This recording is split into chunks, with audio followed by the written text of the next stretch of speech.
Hello and welcome to another episode of the Connect Cape Fear podcast, a place where locals, newcomers, and travelers from all over come to this great place that we call home to find community and connection. My guest today is Joan Loch from Business Brokerage. Joan, good afternoon. Welcome. How are you doing today? I'm doing great. Welcome to the Pink Couch on Princess. What do you think of our antique couch here? I used to own a lot of antiques, and I'm kind of going to be an antique soon.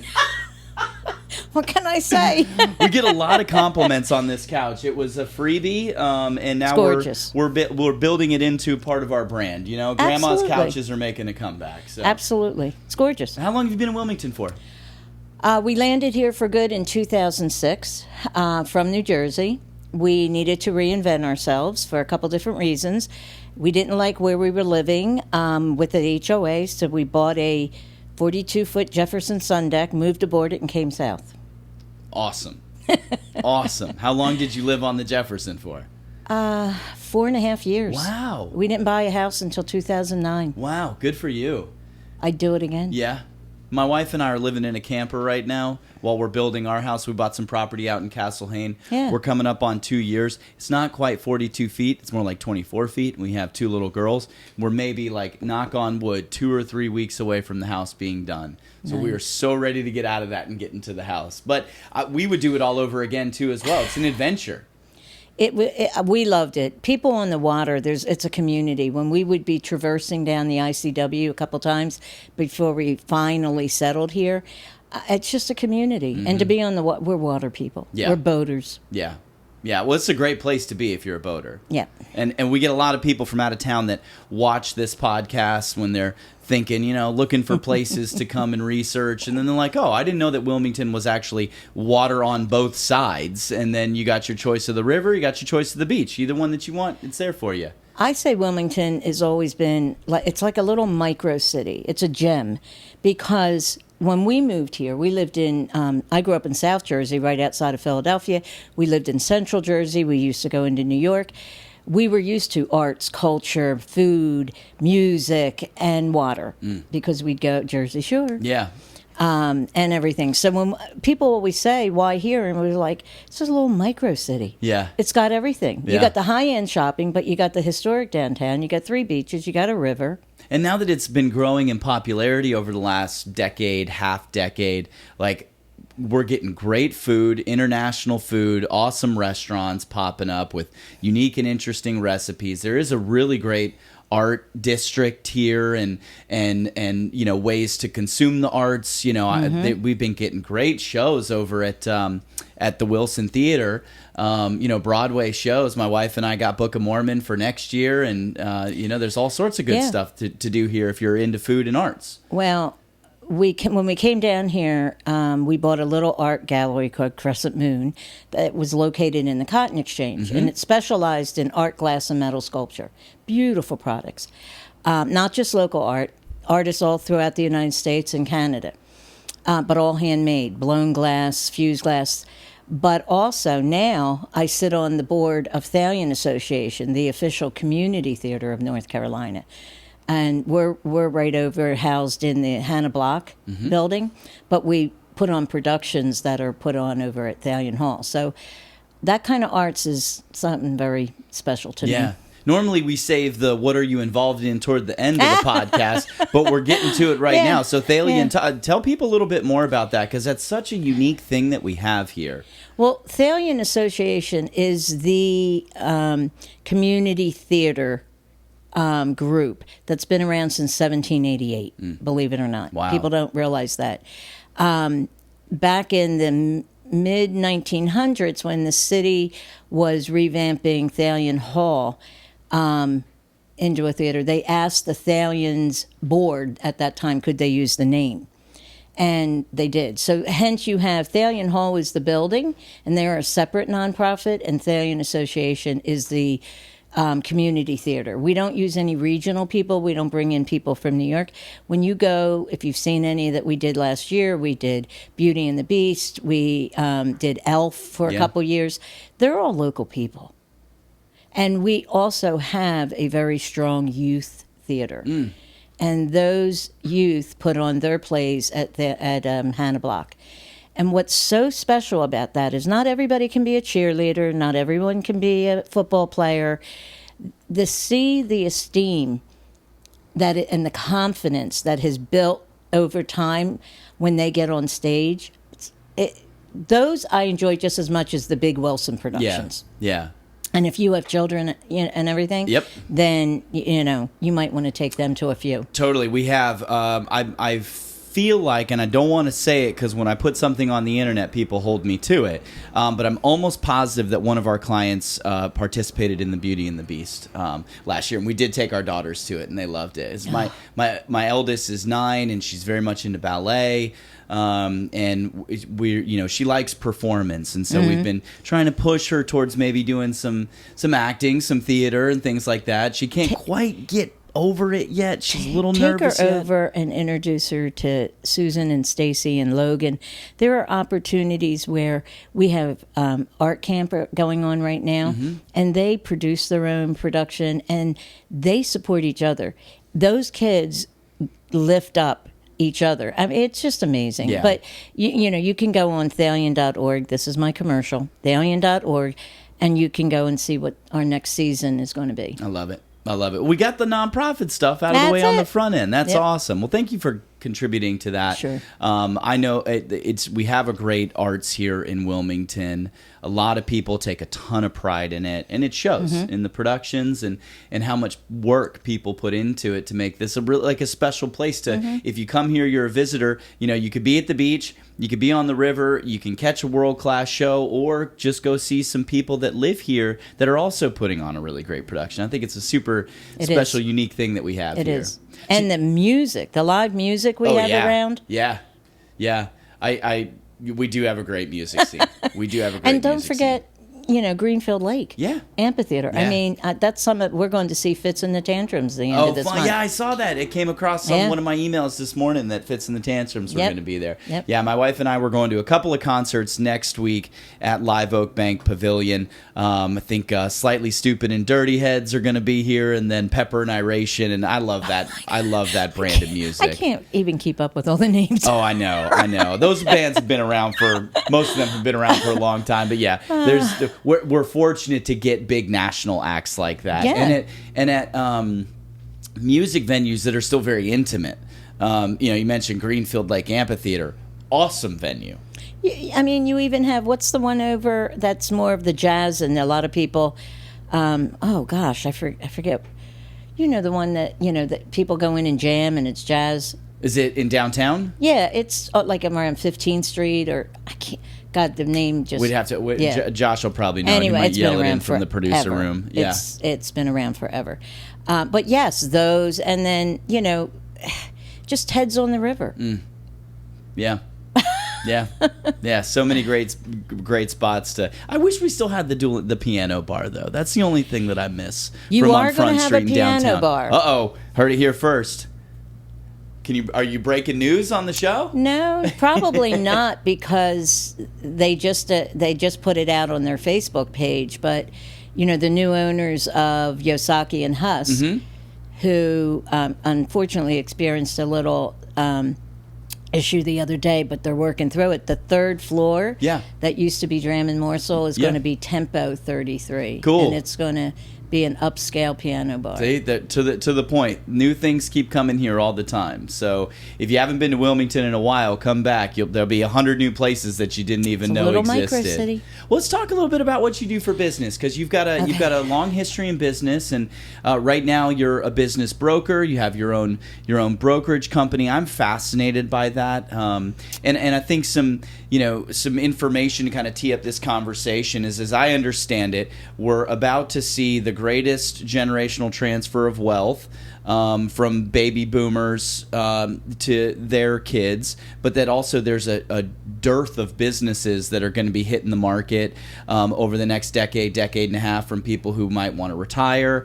Their kids might not necessarily want to take it over, and there's tons of great businesses that are going to be available for purchase. Can you talk a little bit about what you do, why you do it, and what some opportunities might be for people if that's something they're considering?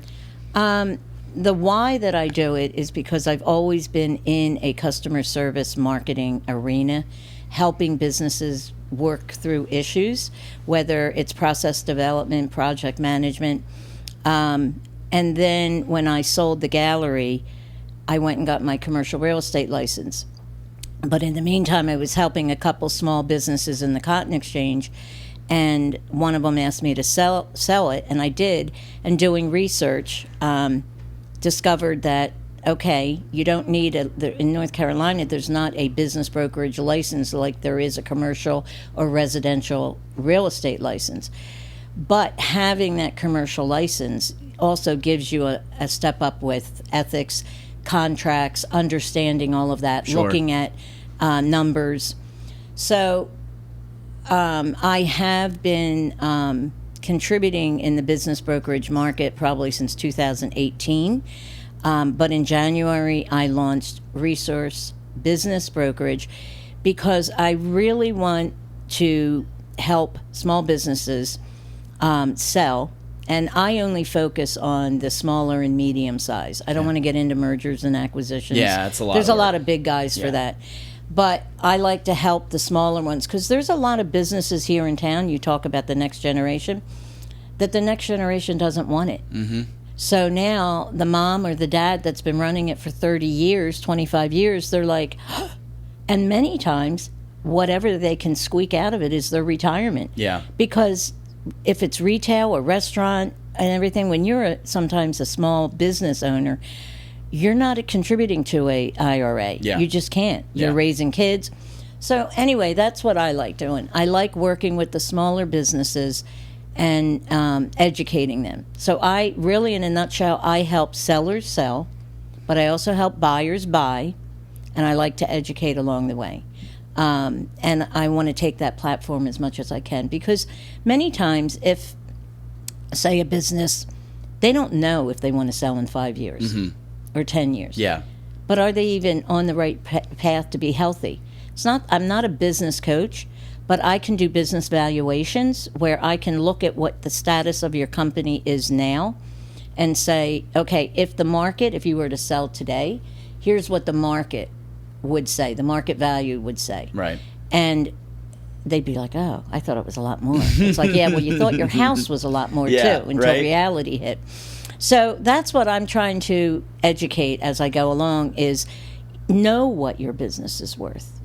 Have a strategy.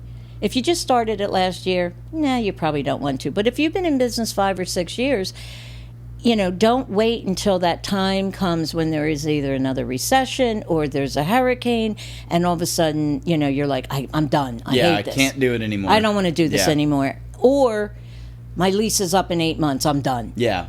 You don't want to do that. Yeah. How much time do you recommend somebody plans their exit?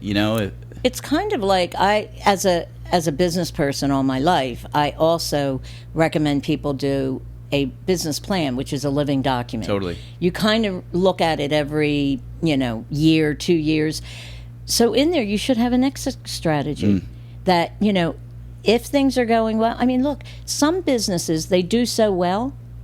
I mean, there was one in the Biz Journal last week where a guy had only developed this business for 3 years, and Intuit just bought it. Wow. So you got to be prepared. Yeah. Because if somebody comes knocking on your door because you've made a splash, don't wait till then to know what your worth is. Yeah, all of a sudden I got to do 3 years worth of bookkeeping and everything else. And not only that, but you want to know, everybody should know what their worth is. Right.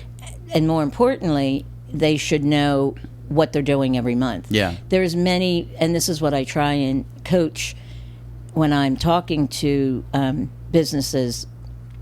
You have to also don't rely on just your accountant or bookkeeper to know what your P&L says. Yeah. You should look at your P&L. Yeah. And everything.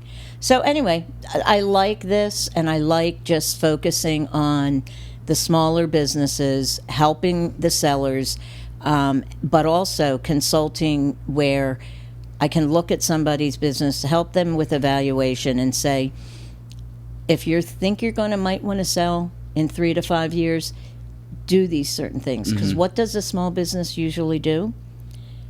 they cover as much as they can on their taxes so they don't have to pay taxes. Right, sure. But when you're ready to sell, that's what, if anybody's going for a loan, that's the bottom line on the taxes is what, that gets part of the valuation. Yeah. And then you have to find out, well, what's hidden in there that I can add back. So this is great tips. I'm enjoying this conversation. On the buyer side, what would it be like if somebody, like, I'll give you an example. Maybe they're in corporate right now and, they've got good finances, and they want to buy a home service business or a restaurant or something, B2C. What should a buyer be doing to get themselves ready? Because once you see the business, if you're not doing things ahead of time, Correct. You're probably a little too late once it hits a... No? Okay. No. I mean, the first and foremost is to hone in. Don't do shotgun. Hone in on what would get you out of bed every day. Mm-hmm. Okay? Yeah, you got to like what you do. You got to like. If you're going to put, I don't care if you're putting $50,000 or you're putting $500,000 into a business, you better like what you're doing. Right. It's buying a business for yourself is different than just investing, and letting someone else run it. So one of the things that buyers should be paying attention to is first making sure you have checked your credit reports. What is your credit score? Maybe talk to your financial advisor or your banker to make sure you have that. Right. Because if you're looking at a business, say you're looking at buying a business for $400,000, and you want to go out to an SBA for it, they're going to require 10%. Yeah. And that's liquid. So you've got to have $40,000 to infuse into that deal. Mm-hmm. But there's also going to be other costs. There's going to be closing costs on the sale. If you're taking over a lease, there's going to be first and last month's rents, all of that. So even though people think, okay, I'm buying a business for $400,000. Yeah, I got $40,000. Well, how much more do you have? Well, I have about $52,000 altogether. And I'm like, you need more than $52,000. So now adjust what you're looking at. Mm-hmm. Adjust what you're looking at. And what I find, is there's a couple major sites that you can go out and find businesses. And it's just like people like doing that as the same as they like going to open houses. Yeah. They're looking. Just window shopping. Yeah, this is cash flowing nicely. Good owner's comp. Yeah, and so the responsibility of the business broker, whether you're just helping the buyer or whether you're representing the seller, is to really vet that buyer. Mm-hmm. And you need to understand, are they capable? Do they have the liquid cash? Are they serious? What's their time frame? And, a lot of times if you're buying something that comes with equipment and you're getting an SBA, they're going to lean that. Yeah. And everything. So you really, and to be honest with you, people today looking at a restaurant, if you don't have direct restaurant experience, you don't have to have owned a restaurant, but you have to have played a part in an operation of a restaurant. Yeah. Or you have to get somebody on your LLC and give them 10% of the company in order for you to get that loan. There's all these little things that people don't understand. I used to think that owning a restaurant at some point would be cool, right? You look at you see it in the movies, and it's like, the hometown hero eventually comes back and starts a little steakhouse, and he's there at the front door. He's the engaged proprietor. That was up until I read Anthony Bourdain's book, Kitchen Confidential. And I worked in restaurants. I was in service industry when I was young. A waiter, busboy, barback. I did all that stuff. And that's a proving ground. I think every young person should go work at one of those places, because you learn how to work hard, work bad long hours sometimes, be on your feet, customer service. But that's totally different than owning one. So when I read Kitchen Confidential, I was like, okay, I can let that dream go. But there's still people wanting to own them. Yeah. I mean, I'm going under contract this week on one. Yeah. Closed on one in April. More power to them. One in December. I mean, people still want... I don't know whether they... It's just kind of romantic, I guess. Again, with food and recipes. And, everybody wants to be that, own that restaurant that gets... the Star Right. or the James Beard Right. winner or something. Everybody's talking about it's the hottest place in town. Yeah, exactly. Yeah. Well, we got a few minutes left. Sure. I have a couple other things that I want to talk to you about or ask you on from your professional experience. Is there a like you probably deal less in unicorn businesses, more in lifestyle type businesses. I don't want to paint you into a corner. Some service, Yeah. like landscaping, commercial cleaning. Yeah, but for the most part, like the guy that you said that was sold to Intuit, they're going to start some piece of software by themselves and build up a company and sell it to Spin it off. and get a huge Yes. huge windfall of cash at the end of it. But from the service-based businesses, which can be incredibly lucrative and provide people with a great career and are the backbone of a community, are there any, like, what do you look for? What if somebody's like, I'm thinking about it, but I don't, maybe they could see themselves doing a bunch of different things, but they like serving people. Are there businesses that you speak to you that are better than others that people should consider? Now, again, it goes back to, if you're looking at it in an investment standpoint, then it's just all about the numbers. But if you want to do something, it really has to be something that speaks to you. Mm-hmm. And there is plenty of businesses out there, and people don't understand that what you see online and everything may be available, but when you work with a broker, they will go out and hunt the business for you. They can go out and kind of approach different people in the areas that you like. Okay. And say, look, kind of like, are you ready to sell that house? Yeah. But Kick the tires a little bit. Working with someone is always good. But first and foremost is what you've got to have the essentials of what you want to do, what interests you, and also your financial capability. Mm-hmm.